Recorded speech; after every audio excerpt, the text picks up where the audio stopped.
오늘 말씀은 로마서 10장 9절부터 10절 말씀입니다. 공부하겠습니다. 내가 만일 내 입으로 예수를 주로 시인하여 또 하나님께서 그를 죽은 자 가운데서 살리신 것을 내 마음에 믿으면 구원을 얻으리라. 사람이 마음으로 믿어 의에 이르고 입으로 시인하여 구원에 이르니라. 아멘. 자, 오늘은 멈추지 말아야 할 나의 신앙 고백이라는 제목으로 말씀을 나누고자 합니다.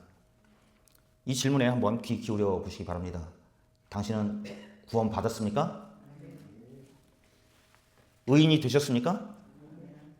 만일 당신이 구원 받았다라고 지금 답변하셨는데, 그러면 언제 구원을 받았나요? 언제? 오늘도 또 이제 생신을 맞고 함께 감사하고 축하하는 그런 시간을 가지시기도 하는데, 육신의 생일이 있는 것처럼 영적으로도 우리가 예수님을 믿고 구원받았다고 한다면 그 영적으로 태어난 날을, 그 날이 있을 것이고 그 날을 알아야 될 것 아닙니까? 그거 모르면 구원받지 못한 거죠. 네, 여러분 그 얼굴 표정이 좀 이상해요. 왜 그런 거 하니, 지금 제가 서두에 드린 이 질문들은 정상적인 질문이 아니고 구원파에서 질문하는 그런 질문들이에요. 구원파에 대해서 혹시 아시나요? 보통 구원파라고 얘기하는데 그때마다 이 교단 이름들을 바꿔요. 그런데 구원파에는 3개의 교파가 있습니다. 계파가. 그래서 기독교 복음 침례회라고 그렇게 교단명을 걸고 있는데, 이렇게 얘기하면 잘 몰라요. 그런데 거기와 관련된 기업이 세모그룹. 세모그룹 그럼 또 잘 모르시죠? 예. 세월호 사건. 아, 예. 또 그 옛날에 오대양 사건. 오래된. 예. 그래서 거기에 권신찬, 유병헌 이런 사람들이 그쪽의 핵심 인물들이죠. 그런가 하면 또 다른 이름으로 대한예수교 침례회 또는 생명의 말씀 선교회라고 이야기하는데, 여기는 이요한 계열이래요. 이요한 계열. 그리고 또 다른 계파가 미국에서 굉장히 좀 주의하셔야 되는 게 기쁜 소식 선교회, 박옥수 목사 집회. 이 워싱턴 인근, 뉴욕 인근에 계속해서 지금 오르락내리락하면서 집회합니다. 예. 이러한 것이 구원파의 3개의 그 큰 계보인데, 여기에서 구원의 확신을 강조하면서 기존의 성도들에게 구원의 확신이 있느냐, 구원의 확신이 있다고 한다면 언제 구원받았는지 그 날짜를 알아야 될 거 아니냐. 사람 생일도 있는데 영적인 생일도 분명히 있다. 그렇게 주장을 하는 거죠. 이렇게 구원의 확신을 강조한다라고 하는 이야기는, 바꿔 이야기한다면 신앙의 고백을 강조하는 것입니다. 오늘 본문을 포함한 로마서를 쓰던 그 당시의 상황, 지난 주일에도 잠깐 말씀을 드렸지만 가이사랴 빌립보도 마찬가지였습니다. 그런데 예루살렘 초기 당시의 상황이 어땠습니까? 로마 정부에서 황제 숭배를 강요했던 그런 시기였어요. 그래서 많은 사람들이 로마 황제 가이사를 주님이라고, 퀴리오스라고 고백을 하고 그 앞에 절을 하고 했던 그런 시절이었다라고 하는 거죠. 이러한 상황 가운데 지난주에도 본 것처럼 그 가이사랴 빌립보에서 있었던 일처럼 바로 로마 황제 가이사가 아닌 베드로가 한 것처럼 예수님을 주님, 퀴리오스라고 고백하고 그렇게 외친다라고 한다면, 이거는 완전히 로마 정부에 대한 반역이 되는 거죠. 이게 마치 어떤 상황이었냐면, 그 상황을 한번 그려보면, 여러분 월드컵 축구 경기를 한다고 한번 생각을 해보십시오. 그런데 이 축구 경기를 한일전을 벌려요. 한국과 일본이 붙는 거예요. 근데 그걸 또 하필이면 어디서 붙냐면 일본의 동경에서 붙어요. 동경 경기장에서. 물론 한국에서도 응원한다고 막 가고 하지만 이 동경에서 또 일본 전역에서 몰려드는 그 일본 응원단에 비하면 한국 응원단이 당연히 얼마 안 되겠죠. 그런데 일본 응원단 한가운데 한국 응원단이 거기 끼어가지고 태극기를 흔들면서 대한민국 그러고 있는 그런 상황이라는 거예요. 그런 상황이 마치 로마 황제 앞에 절을 해야 되는 그러한 로마 통치 시대 속에 로마 황제가 아닌 예수님을 향해서 예수님이 바로 퀴리오스다, 주님이다, 예수님이 바로 하나님이다 라고 이야기하는 그러한 상황이다 라고 얘기하는 거죠. 그래서 오늘 우리가 보고 있는 로마서를 쓰던 그 당시에 어떤 사람들이 예수님을 그리스도로 영접했다고 그래가지고 나는 오늘부터 예수님 믿는 사람입니다, 내 주인은, 내 퀴리오스는 예수님입니다 라고 고백한다고 한다면, 그 사람은 그 말을 함과 동시에 이제는 죽은 것이나 마찬가지다라고 하는 거예요. 따라서 박해와 죽음이 닥칠 것을 알면서도 예수님을 그리스도로, 구원자로 영접하고 주님이다, 퀴리오스다 라고 고백을 하는 이 신앙 고백은 참 구원의 표시이자 성령의 역사가 아니고서는 불가능했다라고 하는 거죠. 그도 그럴 것이 사도행전 2장에서 보는 것처럼 성령 받기 전에 제자들은 어땠습니까? 숨어 있었고 죽을까봐 도망갔었고 그 전에 예수님의 십자가에 달리기 위해 그 골고다 언덕을 가실 때도 멀찌감치 따라가던 그런 비겁자들이었습니다. 그러나 성령 받고 나니까 이제는 길거리로 나와가지고 우리가 믿는 예수님이 바로 구원자십니다 라고 외칠 수 있었던 거죠. 왜요? 성령 받고 나니까 달라진 거예요. 그렇기 때문에 우리가 신앙의 고백을 할 수 있다라고 하는 것은 바로 성령께서 우리 속에서 역사하셔야지만 가능한 것입니다. 오늘 이 아침에 예배하시는 우리 성도님들이 예수님은 나의 주님이십니다. 예수님은 나의 구원자십니다. 나는 그분이 하나님의 아들이심을 믿습니다. 나는 그분이 내 죄를 위하여 죽어주셨음을 믿습니다. 라고 믿고 고백하신다라고 한다면 성령께서 오늘 이 아침에 우리 속에 오셔서 역사하신 것입니다. 우리에게 이런 신앙의 고백을 하게끔 하시는 것이 바로 성령의 역사다라고 하는 거예요. 오늘날도 세상은 이렇게 우리의 신앙을 요구하고 있습니다. 심지어는 이단들조차도 당신이 예수님 믿고 구원 받았느냐 안 받았느냐 며칠 날 받았느냐까지 따져 물으면서 신앙의 고백을 요구하고 있다고 하는 거죠. 예수님을 그리스도로 믿는 사람과 믿지 않는 사람을 세상이 구분하려고 해요. 세상이. 그러면 나의 믿음, 나의 신앙을 구체적으로 나타낼 수 있는 방법은 무엇일까요? 나는 예수님을 믿습니다. 그런데 이걸 구체적으로 그럼 어떻게 이걸 나타낼 수 있는데 그걸 어떻게 하라 그러면 첫째로 나의 신앙 고백은 마음으로 믿는 믿음입니다. 마음으로 믿는 믿음으로 내 신앙을 증명할 수 있어요. 당시 유대인들이 율법주의에 빠졌다라고 말씀드렸죠. 그래서 예수님을 믿고 그리스도로 믿습니다 해놓고서 그럼에도 불구하고 모세의 율법을 지켜야 돼. 진짜 그런 것 같네. 우리가 아무것도 안 한다는 건 조금 너무 양심에 찔리는 것 같아? 그런 생각들을 했다는 거죠. 이렇게 당시 유대인들이 율법주의에 빠져서 행위에 의해서 구원받는다라고 하는 내가 뭔가 예수님 믿는 사람답게 살아야지 그래야지 조금 더 나은 그리스도인이 될 수 있지 않느냐. 나아가서는 그래야지 구원을 완성시킬 수 있지 않느냐. 그러한 생각을 가질 때 사도 바울은 경계했다는 거죠. 아니라는 거죠. 그래서 바울은 율법의 행위로 스스로 의를 세우려고 하는 사람들, 대표적인 사람들이 누구였습니까? 바리새인들이었죠. 바리새인들이 나는 이번 주에도 율법대로 살았습니다. 율법의 몇 개 조항 중에서 내가 619개 조항인가? 그 조항 중에서 내가 그 중에 20개밖에 안 위반하고 다 지켰어요. 저 사람은 100개 어겼는데 나는 50개 정도만 어겼어요. 그러면서 그게 자기의 의라고 여겼던 그런 사람들이었죠. 그리고 스스로 이렇게 의를 세우려고 하는 그런 사람들, 그런가 하면 이것이 결국엔 인간적인 의라고 나타내려고 하는, 그래서 나를 기준으로 해서 나보다 못한 사람에 대해서 믿음이 있다 없다라고 하는 식으로, 또는 의인이다 아니다라고 하는 식으로 심판하려고 하는 그러한 모습을 정죄를 했다라고 하는 것입니다. 동시에 죄인의 구원을 위해서 그리스도의 구속의 은혜를 저버리는 행위다라고 바울은 강조했어요. 그렇게 율법주의에 빠져가지고 자기 의를 나타내고 자기가 심판관 되어서 다른 사람을 판가름하려고 하는 그런 사람은 정작 은혜로 구원을 주신 그 그리스도의 사랑을 저버리는 것이다. 그렇게 이야기했습니다. 혹여나 우리는 그렇게 신앙생활을 하고 있지 않습니까? 따라서 오늘 우리가 보고 있는 로마서 10장 10절 말씀 읽으신 바대로 사람이 마음으로 믿어 의에 이르고 입으로 신하여 구원에 이른다라고 하면서 오직 예수님을 주님으로 시인하며 마음으로 믿는 자만이 의와 구원을 얻게 된다라고 가르치고 있는 것입니다. 자, 그러면 초기 교회 때나 오늘날 왜 세상이나 이단들조차도 신앙인들에게 네가 가진 믿음이 참 믿음이냐, 네가 정말 구원의 확신이 있느냐, 그래서 죄인 되었던 네가 의인이라고 인정을 받게 되었느냐, 그것을 왜 궁금해할까요? 그것은 구원과 관련이 있기 때문에. 우리는 이미 따놓은 당상이니까, 잡은 물고기니까 라고 하는 식으로 나는 예수님 믿고 구원받았어 아멘 하고 잊어버렸을지 모르지만 세상 사람들이 사탄마귀가 혹시나 자기 입에 떨어질까 싶어서 호시탐탐 노리고 있다는 거죠. 오늘의 본문 9절이나 10절 다 구원을 목표로 하고 있는데 9절부터 10절 이렇게 쭉 읽게 되는데 사실은 이해한 데서는 조금 바꿔서 순서를 10절 읽고 9절 읽는 게 도움이 됩니다.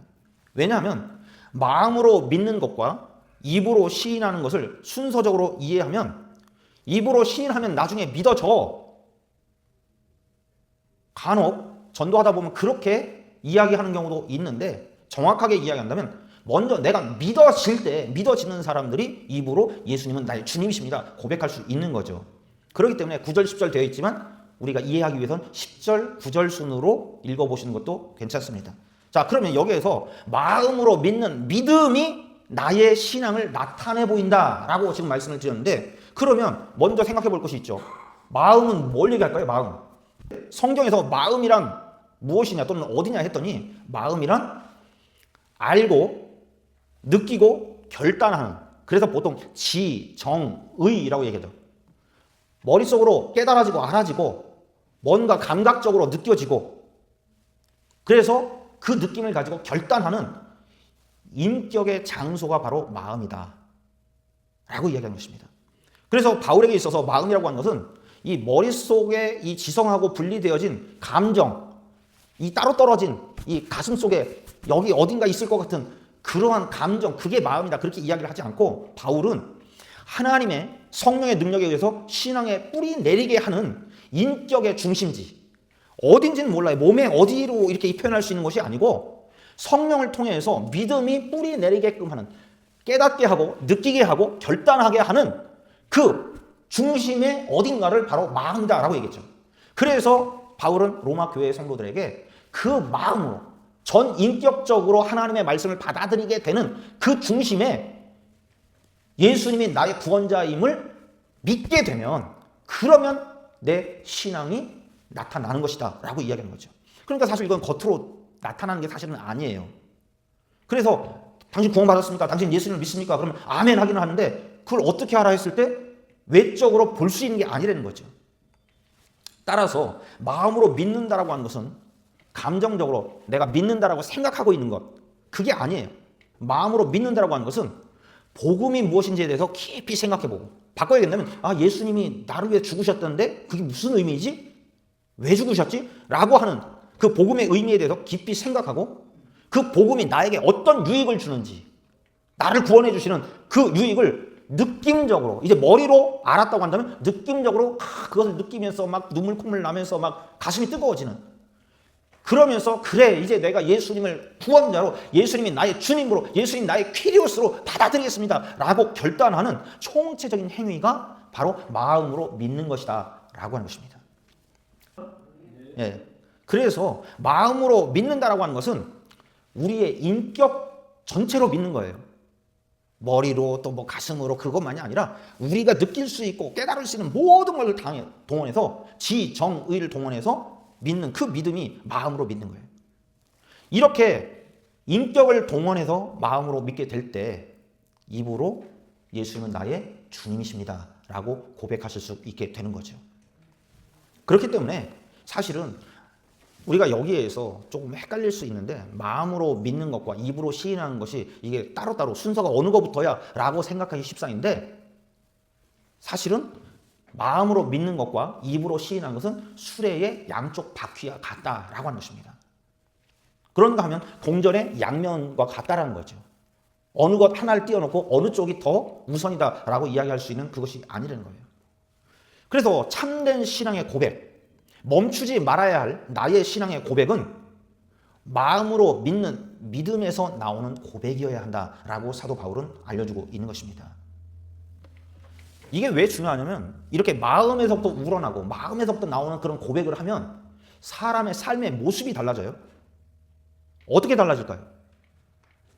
고린도후서 5장 14절부터 15절 찾아보시겠습니다. 그리스도의 사랑이 우리를 강권하시는도다. 우리가 생각하건대 한 사람이 모든 사람을 대신하여 죽었은즉 모든 사람이 죽은 것이라. 무슨 이야기입니까?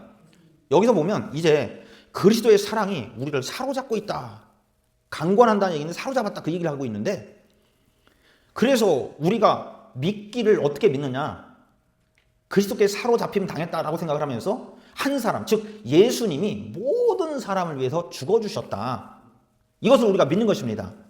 그렇기 때문에 실질적으로 죽기는 예수님 한 분이 죽었지만 내용상으로는 이 세상의 모든 사람이 죽은 것이다, 그렇게 말씀하고 있는 거예요. 자, 이어서 15절, 그가 모든 사람을 대신하여 죽으심은 살아있는 자들로 하여금 다시는 그들 자신을 위하여 살지 않고 오직 그들을 대신하여 죽었다가 다시 살아나신 이를 위하여 살게 하려 함이라. 이건 또 무슨 얘기입니까? 그리스도께서 모든 사람을 대신해서 죽어주셨다라고 이것을 우리가 믿노라 했는데 왜 그랬나 했더니 살아있는 사람들이 더 이상 자기를 위해서 살지 않고 자기들을 위해서 죽어주신 누구죠? 예수님을 위해서 살게끔 하기 위해서 예수님이 대신 죽어주셨다라고 하는 거죠. 아멘. 그렇기 때문에 마음으로 믿게 되는 사람은 이제는 삶의 목적이 달라진다니까요. 나를 위해서 살았던 그 인생들이 이제는 나를 위해 죽어주신 예수님을 위해서 살게 되는 거예요. 그래서 우리가 찬양하는 것처럼 예수 위에 살고 예수 위에 죽고 예수 위에 죽고 예수 위에 살고, 이게 사도 바울이 마음으로 예수님을 주님으로 믿게 된 사람들의 신앙의 고백이 겉으로 나타나는 것이다, 그렇게 얘기하는 거죠.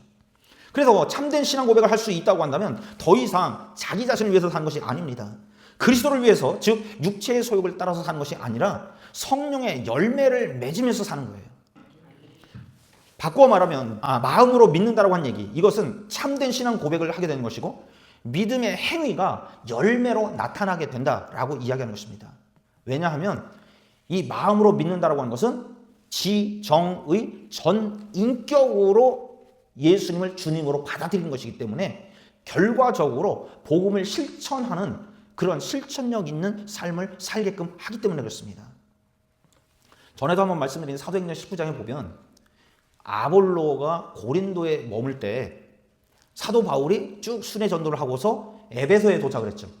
그러고 나서 거기에서 한 3개월 동안 복음을 전하게 되었는데 성경에 보니까 사람들이 변화되고 있더라라고 하는 이야기를 해요.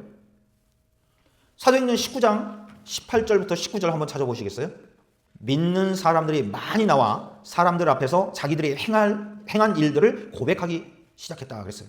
그리고 나서 19절에 보면 그들 중에는 마술을 부리던 사람들도 있었고 그들은 자기들의 마술책을 가져다가 사람들 앞에 다 태워버렸다라고 얘기합니다. 그런데 그 책값이 얼마이고 했더니 은화로 5만 개 정도 된다고 그랬어요.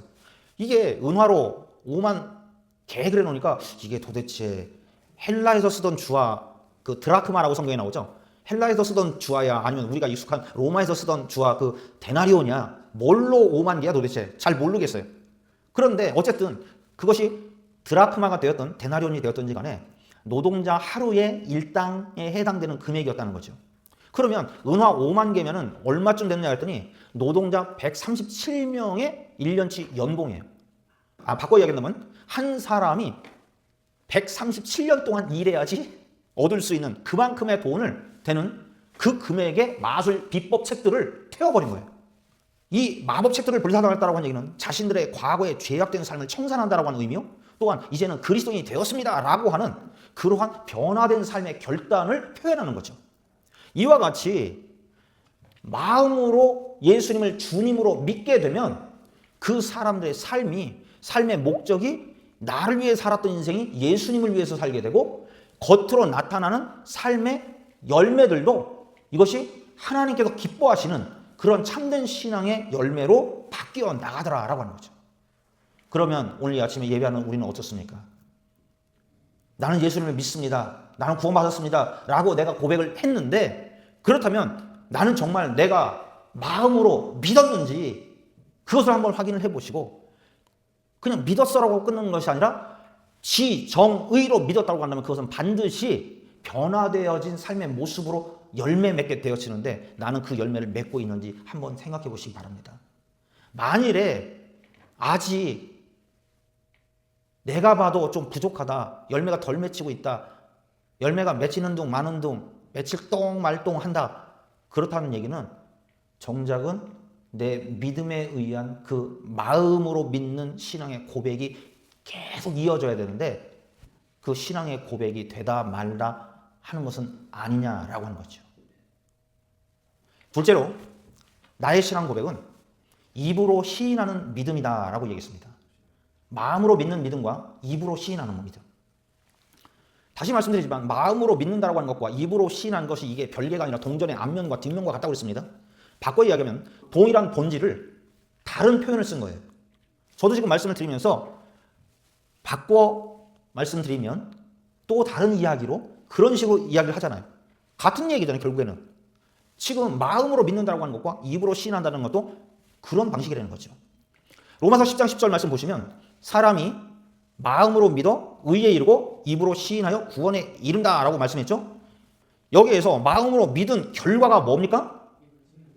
마음으로 믿었더니 의에 이르렀어요. 거기 빗금 이렇게 쭉 그어보시고 그 다음에 입으로 시인해서 결과가 뭐예요? 구원에 이르는 거예요. 그래서 마음으로 믿는다라고 하는 것과 입으로 시인하는 것은 그 결과가 의와 구원으로 도달하게 되는데 결국에는 마음으로 믿는 것과 입으로 시인하는 것이 동전의 앞면과 뒷면이라고 한다면 그것에 따른 결과인 의와 구원도 결국엔 동전의 앞면과 뒷면 같은 동일한 원리다라고 하는 거죠. 앞서 우리가 10절에서 보았던 것처럼 사도 바울은 복음의 내용에 대해서 알려주고 나아가서 이제 그리스도를 믿는 방법에 대해서 예수님을 구원자로 믿는 방법에 대해서 그래서 어떻게 하면 내가 예수님을 믿고 구원받는가라고 하는 그래 구원받고 싶어 그러면 내가 어떻게 예수님을 믿는가라고 하는 것을 지금 알려주고 있다는 얘기죠. 먼저 믿음을 통한 구원의 외적인 요소를 하나 알려주는데 그게 바로 예수님을 주님으로 시인하는 것이다 라고 얘기했어요. 자 이제 로마서 10장 9절 전반부 보시면 내가 만일 내 입으로 예수를 주로 시인하며 그랬습니다. 지금 말씀드린 대로 당시에 로마 황제나 헬라의 신들을 부를 때 퀴리오스 그러면서 주님 그렇게 불렀다는 거죠. 그런데 로마 황제를 신과 동일시 여겼기 때문에 신으로 여겼기 때문에 그래서 헬라의 신들과 함께 퀴리오스 그렇게 불렀는데 이제 예수님을 퀴리오스 그래버리면 먼저 퀴리오스라고 불림을 받던 로마 황제나 헬라의 신들을 따르는 그런 사람들이 눈에 불똥이 튀겠죠. 그렇기 때문에 주님이라고 하는 이 표현을 예수님께 사용한다라고 하는 이야기는 목숨을 걸고서 하는 신앙의 고백이 아닐 수 없다라고 하는 거죠. 우리가 어떤 사람들은요 큰 생색내면서 내가 잘 이해가 안 되기도 하지만 그렇다고 하니까 성경에 있다고 하니까 그렇게 믿지 뭐 그러면서 내가 믿어주지 뭐 그런 식의 신앙의 고백을 억지로 인심 쓰듯이 하는 그런 사람들도 있어요. 그걸 신앙의 고백이라고 이야기해야 될지도 모르겠지만 그런데 오늘날의 우리들이 또는 신앙 고백의 의미를 잘 알지 못하고 하는 사람들이 하는 그런 신앙 고백과는 달리 로마서 당시에 이 사람들이 예수님이 주님이십니다. 이것을 내가 믿습니다라고 하는 것을 입으로 시인한다라고 하는 것은 목숨을 건 생명을 건 그런 신앙 고백이었다라고 하는 거죠. 그러면 여러분 궁금하지 않으십니까? 아니 그러면 왜 예수님께 이 퀴리오스라고 하는 이 호칭을 어떻게 붙이게 된 거예요 도대체? 그렇게 부르라고 하셨나? 그런데 이것은요 구약시대에 사람들이 하나님을 부를 때 하나님을 향해서 히브리어로 아돈이라고 불렀어요. 이 얘기가 바로 하나님에 대해서 그 이름을 함부로 부를 수 없으니까 그냥 이 소리 나는 대로 그분 야훼 뭐 이렇게 했던 것처럼 우리는 야훼 그러면은 그것이 이름으로 인식을 하는데 이름이 아니고 우리가 자기 아버지의 조남을 부르는데도 함부로 이름을 부르지 않았던 것이 그 윗 어른에 대한 공경의 마음이었잖아요. 그렇기 때문에 이스라엘 사람들도 역시나 하나님을 부르는 데 있어서 하나님의 이름을 함부로 부를 수 없었어요. 그러니까 그냥 소리 나는 식으로 그 사람들의 그 표현, 그분 그런 식으로 표현했던 것이 야훼 했던 것이 이제 그게 전해지면서 사람들에게 그게 이름인가 보다. 그리고 그게 번역되어지면서 여호와 그렇게 번역이 되는데 사실은 그 야훼가 이름은 아니라는 거죠. 그래서 구약시대의 사람들이 하나님을 부를 때 또 주님 그렇게 불렀어요. 이름을 그렇게 부를 수 없으니까. 그랬던 것을 이어서 예수님을 딱 맞닥뜨리니까 이분이 하나님이네? 그런 믿음이 확 들어온 거예요. 그러니까 예수님이 하나님이시구나. 그러면 하나님 이걸 우리가 어떻게 불러야 되지? 주님이라고 불러야 되는 거잖아. 그래서 예수님을 부를 때 주님이라고 불렀고 더더욱이 이분은 성육신하신 하나님이 육신의 몸을 이 땅에 입고 오신 하나님의 아들이시잖아 라고 하는 하나님의 아들이라고 하는 그 이름과 또한 하나님이야 라고 하는 그 동일시하는 그 호칭을 혼합해가지고 이 사람들이 이분이 그분이야 그래서 이분이 주님이야 그런 식으로 이분이 즉 예수님이 퀴리오스야 라고 부르게 되었다라고 하는 거죠. 자 그런데 지금 여기 읽은 말씀에 보면 뭐라고 그랬어요? 마음으로 믿고 또 어떻게 해야 된다고 했습니까? 입으로 시인한다 그랬어요. 여기서 시인한다라고 하는 것이 우리가 오해하지 말아야 되기 때문에 이걸 잘 설명을 드립니다. 쉽게 얘기하면 우리가 아멘 하는 것과 비슷한 거예요. 그래서 같은 것을 말하고 동의합니다 라고 하는 그런 뜻이에요. 우리가 아멘이라고 하는 것을 할 때는 동의합니다 인정합니다. 그런 의미를 담고 있잖아요. 마찬가지로 시인한다라고 하는 것이 그런 의미를 가지고 있다라고 하는 거죠. 그런데 이 시인한다라고 하는 이 표현은 뭐냐면 공적인 의미를 가져요. 그래서 미국 할아버지 할머니들이시니까 여러분 익숙한 표현, 노터리 도장 찍으시죠? 네. 제 개인 도장 찍어주는 거하고 그 서티피케이트 있는 그런 사람이, 자격이 있는 사람이 이 한국말로는 공증이라고 그러는데 공증 도장 찍어주는 거하고 어느 게 더 힘이 있습니까? 개인 도장이 힘이 있어요? 아니면 그 자격증 있는 그 공증 도장이 힘이 있습니까? 당연히 공증이죠. 네. 그렇기 때문에 여기서 시인한다라고 하는 것은 개인적으로 나 믿어요 그렇게 하는 것이 아니라 공적으로 다른 사람들 보는 앞에서 인정을 받는 거예요. 인정을. 그러니까 예수님을 주님으로 시인했다라고 하는 이야기는 교회 공동체가 그 사람에 대해서 다 증인이 되어주는 거예요. 저 사람은 예수님을 믿는다라고 고백한 사람이야 라고 증언자가 되어주는 거예요. 이 대표적인 게 어디에서 나왔습니까? 보통 세례받을 때, 침례받을 때 그때 교회 공동체가 이 사람은 침례받은 사람이야 라고 하는 것을 공증해 준다 라고 말씀을 드렸죠. 그래서 신문하는 관리들 앞에서 그러니까 어떠한 그 자격을 갖춘 그러한 심판관들에 의해서 이 사람은 그 믿음이 확인된 사람이야 라고 하는 그 확인을 받기 위한 절차가 시인하는 거였다라고 하는 거죠. 우리가 우리의 믿음을 이렇게 공적인 그런 자리에서 고백하고 그것을 확인받게 되면 이것은 마치 계약서에 서명하는 것과 같아요. 계약서에 서명하면 언제부터 그 계약이 효력을 발휘합니까? 바로 서명하고 도장 찍은 그때부터잖아요. 그러니까 정작은 내가 예수님을 주님으로 믿습니다 라고 시인한다라고 하는 얘기는 하나님께서 구원에 대한 그 계약을 우리에게 제시하시는 거예요. 예수님을 주님으로 믿을 거냐? 그 계약서를 우리에게 주신 것이고 그 계약에 대해 도장 찍는 것, 그게 바로 내가 예수님을 주님으로 믿습니다 라고 입술로 시인하는 거예요. 그러면 계약이 성사되면서 그때부터 계약이 효력을 발휘하는 거죠. 지금 말씀드린 게 뭐였어요? 믿음을 통한 구원의 외적인 그런 요소, 그것은 바로 입술로 시인하는 것이다 말씀을 드렸어요. 또 한 가지는 지금 9절에서 말씀하는 것이 이제 외적인 것이 있어야 한다면 내적인 필수 요소가 있는데 그거는 뭐냐? 지난주에도 말씀드린 예수님의 죽음에 대해서 나아가서 부활까지 예수님의 죽음과 부활을 내가 믿는 것, 그것이 내 내면에 그런 믿음이 있으면 바로 신앙 고백의 필수 요소를 갖게 되는 거다라고 하는 거죠. 자, 로마서 10장 9절 후반에 한번 보시면 내가 만일 내 입으로 예수를 주로 시인하며 그 다음에 또부터 시작 또 하나님께서 그를 죽은 자 가운데서 살리신 것을 뭐하면 내 마음에 믿으면 이렇게 예수님을 주로 시인하고 하나님께서 예수님을 죽은 자 가운데서 살리신 것, 바꿔 얘기한다면 예수님이 십자가에 못 박혀서 죽으셨다. 왜요? 나를 위해서 죽어주셨다. 그것을 내가 믿으면 그 결과가 어떻게 됩니까? 구원을 받는다라고 이야기하는 거죠. 그렇기 때문에 여기에서 또 강조합니다. 사도 바울은 우리에게 구원을 위해서 필요한 것은 율법주의자들에 의한 자기의 행위나 자기가 몇 가지 율법을 지켰다고 하는 의로운 행실, 다른 사람들과 구별되어지는 어떤 심판적인 그런 모습, 그런 것들이 필요한 것이 아니라 구원을 위해서 오직 우리에게 필요한 것은 예수님이 나의 죄를 대신 짊어지고 나를 위해 죽어주셨습니다 라고 하는 것을 내가 믿습니다 라고 하는 믿음, 이것만 있으면 된다는 것입니다. 이게 바로 구원을 위한 내적인 요소다라고 하는 거죠. 그렇기 때문에 앞서 말씀드린 것처럼 우리의 신앙이라고 하는 것은 마음으로 믿었을 때 결국 그 마음으로 믿는 사람들은 삶이 변화되어진다고 그랬잖아요. 그리고 그것이 이제 입술로 고백되어지는, 남들이 보아 알 수 있게 돼요. 마음으로 믿었다라고 하는 것은 사실 잘 모르거든요. 그런데 그 삶이 변화되어지는 것을 통해서 사람들이 이제 알게 되어지는 그러한 것이라고 한다면 이제 입술로 시인한다라고 하는 것은 조금 전에 말씀드린 대로 공식적인 자격을 가진 사람들이 확증을 해주는 거거든요. 그로 인해서 겉으로도 이 사람은 예수님을 주님으로 시인한 사람이야 라고 하는 것이 나타나는 거예요.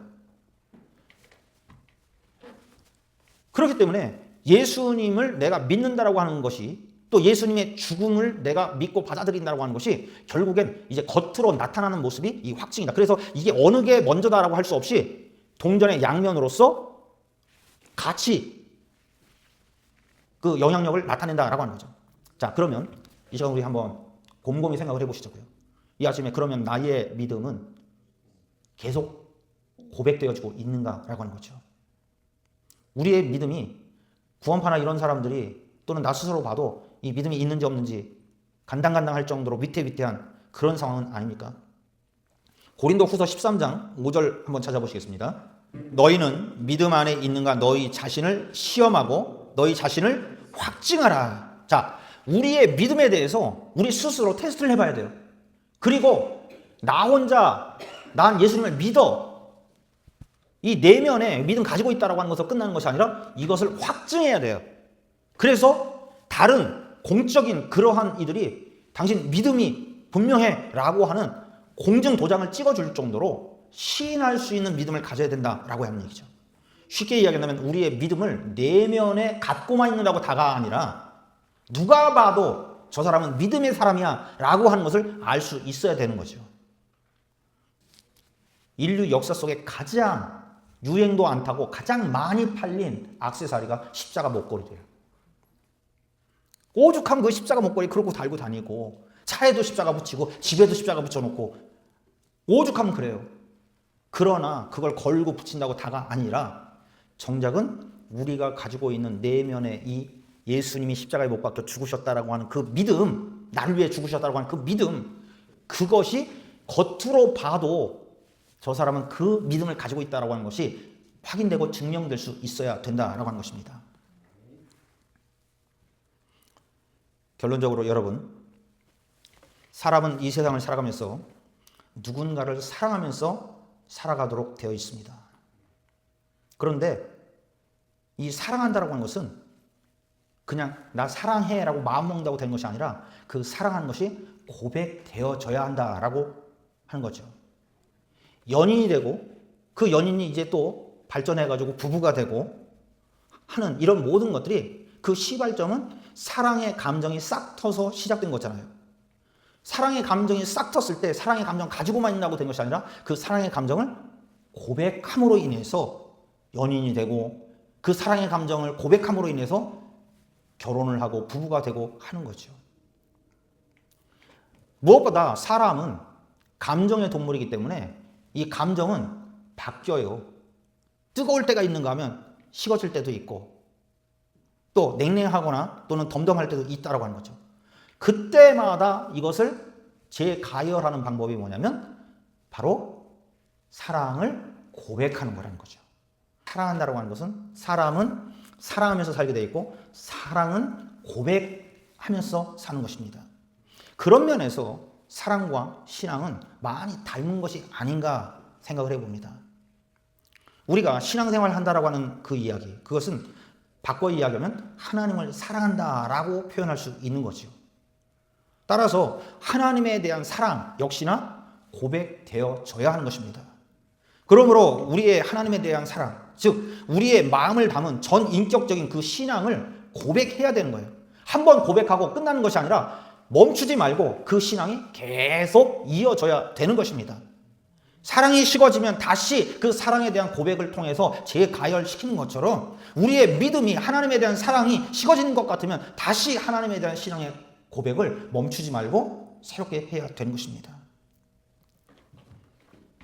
신앙 고백의 장소나 형태 또는 방법 이런 것들은 좀 다양할 수 있어요. 하지만 확실하고 분명한 것은 방법이나 형태, 장소는 바뀔 수 있지만 그 내용은 결코 바뀌지 않는다는 것입니다. 그 내용이 뭡니까? 다름 아니라 예수님은 나의 주님이라고 마음으로 믿는 것입니다. 또한 예수님은 나를 위해 십자가에 죽으셨다라고 그리고 사흘 만에 부활하셨다라고 하는 것을 믿는 것입니다. 그리고 내 내면에 갖고 있는 이 믿음을 입술로 시인해서 남들에게 확증하는 것입니다. 그리고 삶을 통해서 내 믿음이 믿음의 사람다운 열매를 맺음으로써 남들에게도 보일 수 있어야 돼요. 누가 봐도 알 수 있게 해야 되는 것입니다. 그러므로 이번 한 주간도 우리의 신앙 고백이 멈춰지지 않고 계속 되어질 때 우리의 구원에 대한 믿음이 확증되어지고 나의 신앙의 고백이 더 높여짐으로 인해서 하나님께 영광이 되어진다는 사실을 믿으시길 바랍니다. 기도하겠습니다. 예수 사랑합니다. 사랑합니다.